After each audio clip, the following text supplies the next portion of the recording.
Good morning. Welcome back to the Broadcast Retirement Network. I'm Jeff Snyder. This is BRN Sunday for Sunday, February 19th, 2023. We've got another great show for you this week as members of the media, academia, financial services, and government stand by to analyze all the news and events for the week. So sit back, relax, enjoy this episode of BRN Sunday. The same old story. Turn some pages. Well, we're going to kick things off, as we always do on the program, with a look at what's happening on Capitol Hill in terms of legislation, regulation, litigation. Joining us on the line, they're known as the Legal Eagles. They're also known as David Levine, Kevin Walsh. Both are principals with Groom Law Group. That is an employee benefits law firm based in Washington, D.C. Gentlemen, how are we doing this morning?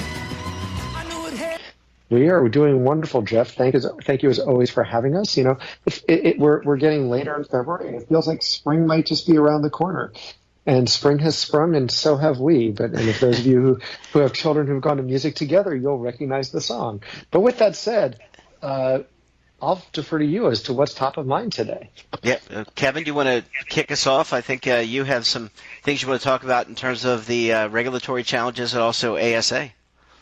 Yeah, happy to kick it off. And I think one thing that we always watch and one thing we talk about is, we do legislation, litigation, and regulation. And one thing that, comes up from time to time is when DOL does regulations and folks are unhappy about it, is DOL essentially infallible, or are there ways that people can challenge DOL rules and potentially have them changed, modified, or struck down?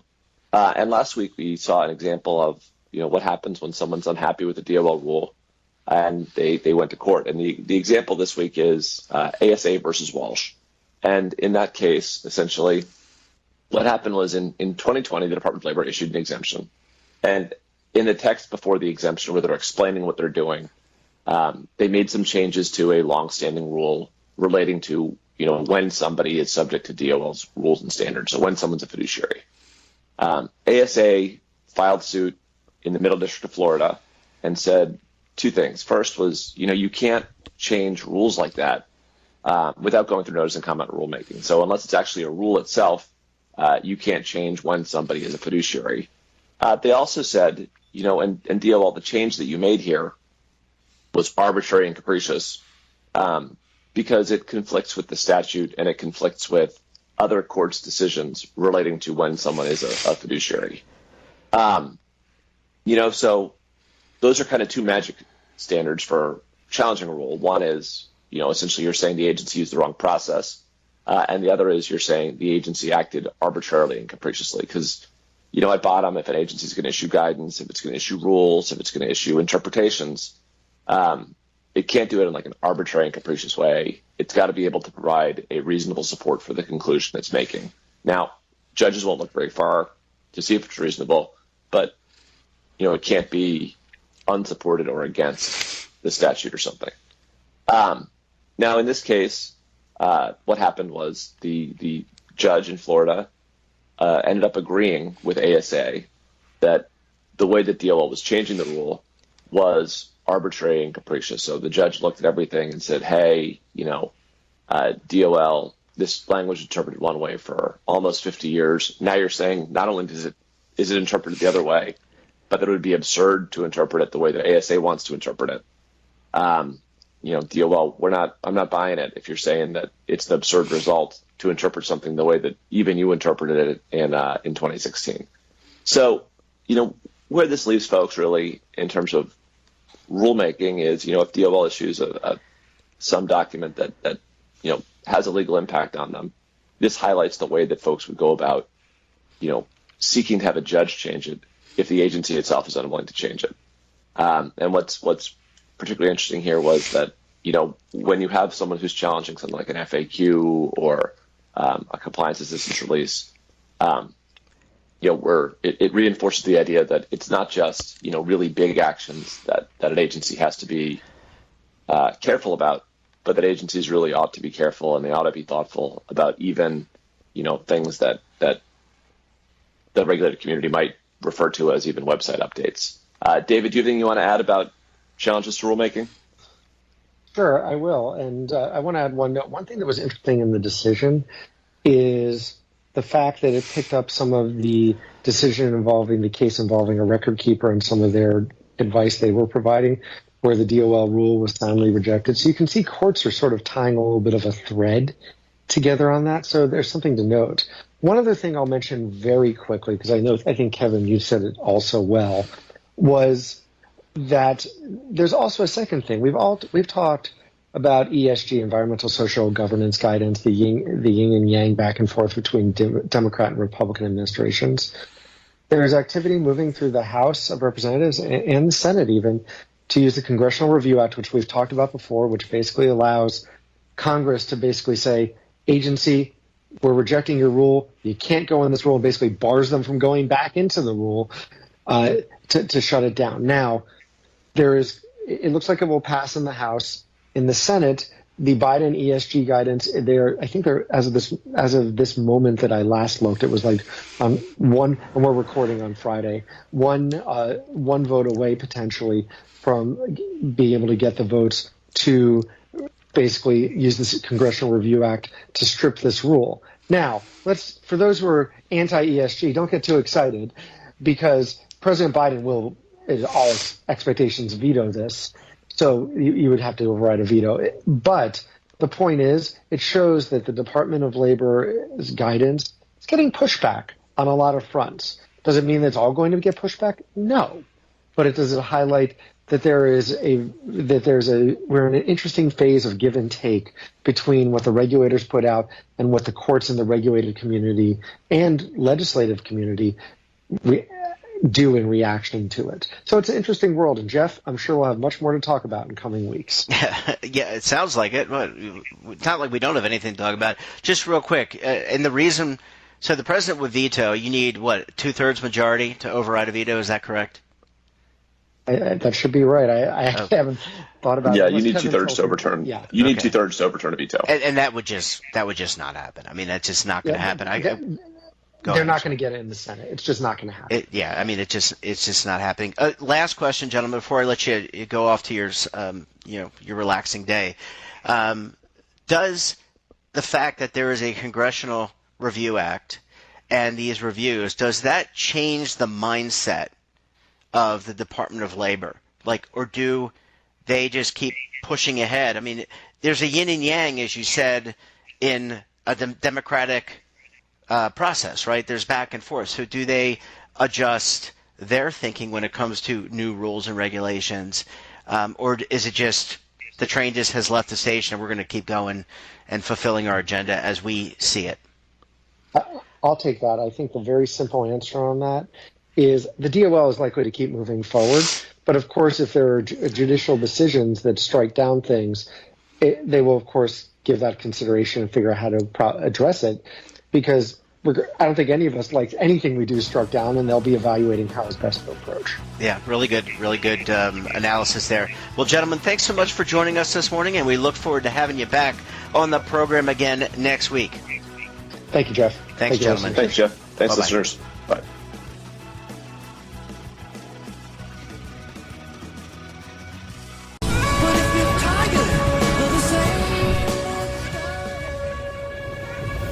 Imagine a new television network that will make you richer, healthier, and in control of your financial future.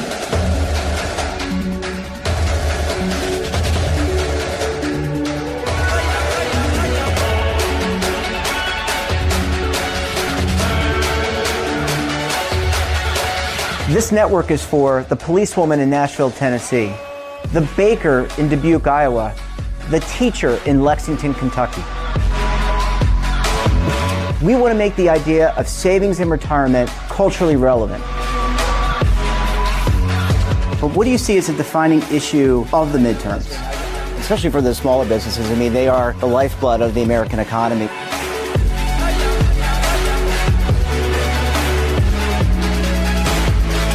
featuring exclusive interviews, current affairs, and docuseries. 33 years old, you retired early. The philosophy is money only matters if it helps you live a life that you love. But you got to start thinking about retirement as soon as you get in. The Broadcast Retirement Network will drive very high engagement with premium partnerships. So this isn't retirement and savings for your parents or grandparents. This is for all Americans. And we're going to change the way you think about money.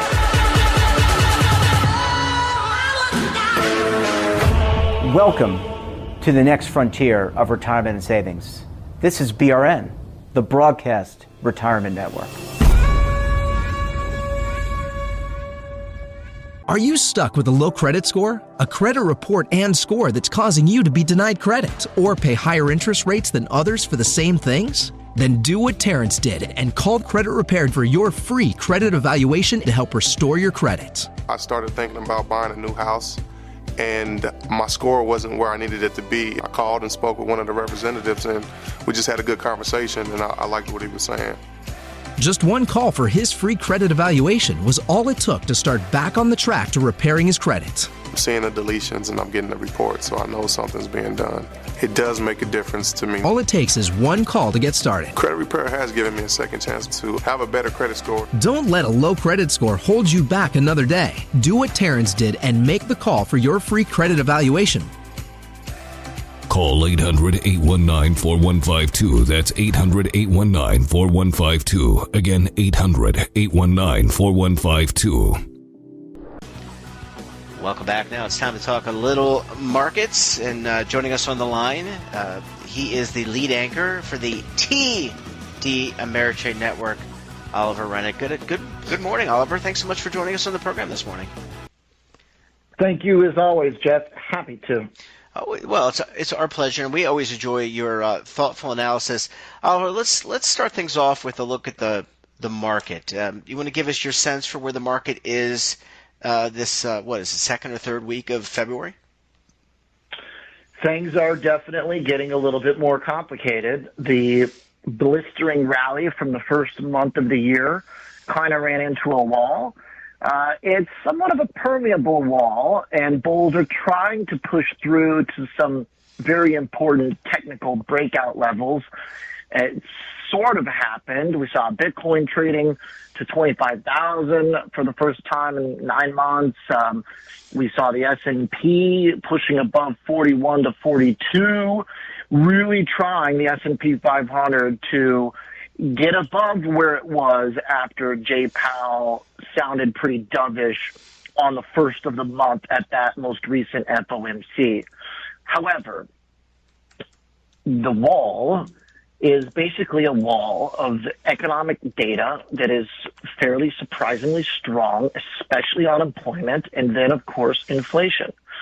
Everybody has known that employment is strong. Everybody has known the predicament the Fed is in, trying to achieve the balance of killing inflation without killing the economy.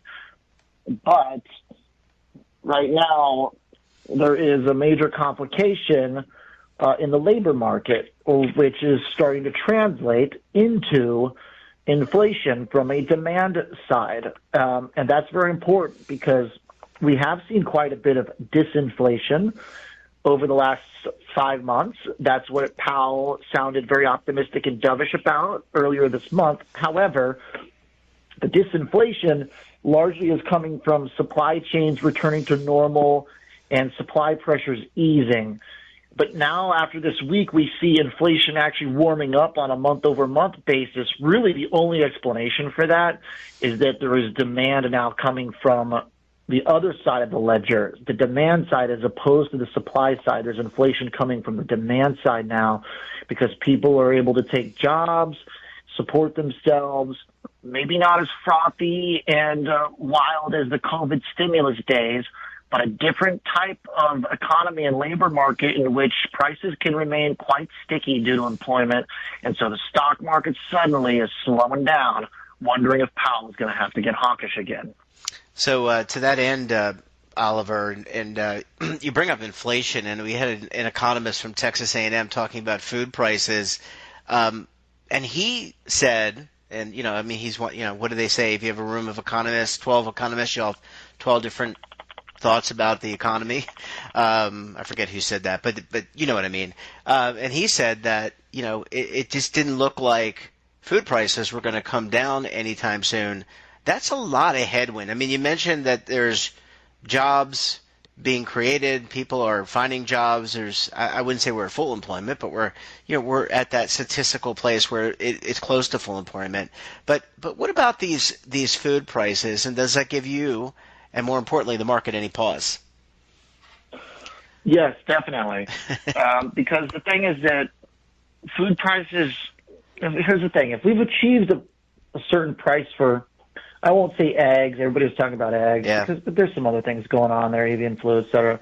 Let's just say bacon, okay? I like to have bacon and eggs. That was my snack growing up. I try not to eat as much anymore, but it's a pretty good staple. You can eat it for breakfast. You can eat it for lunch. If you really need to, you can eat it for dinner. Once the price of bacon gets to a level, it's hard for it to go down unless the overall economy slows down. The supply chain stuff that really complicated the situation, I don't think it really applies to food quite as much. I mean, it more was like a technological semiconductor, chip making. And yes, obviously we import a lot of food and grocery items too, and the goods that go in the basic feed items that go into all that. The chicken producers tell us that they do deal with inflation and supply problems. But ultimately, for the most part, prices now that have disinflated a bit are plateauing and maybe starting to rise.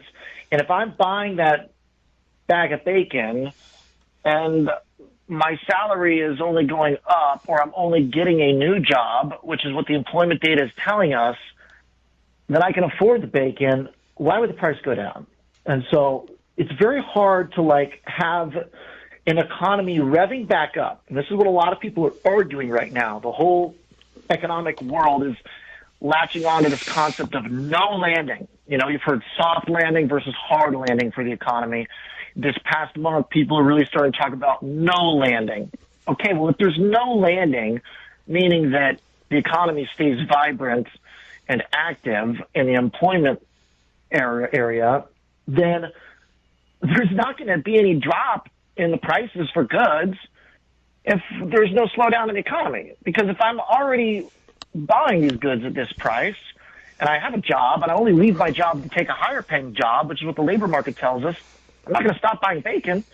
And so why would the producers drop the price? It doesn't, you cannot have a no landing economy and a drop in inflation. It just doesn't make any sense.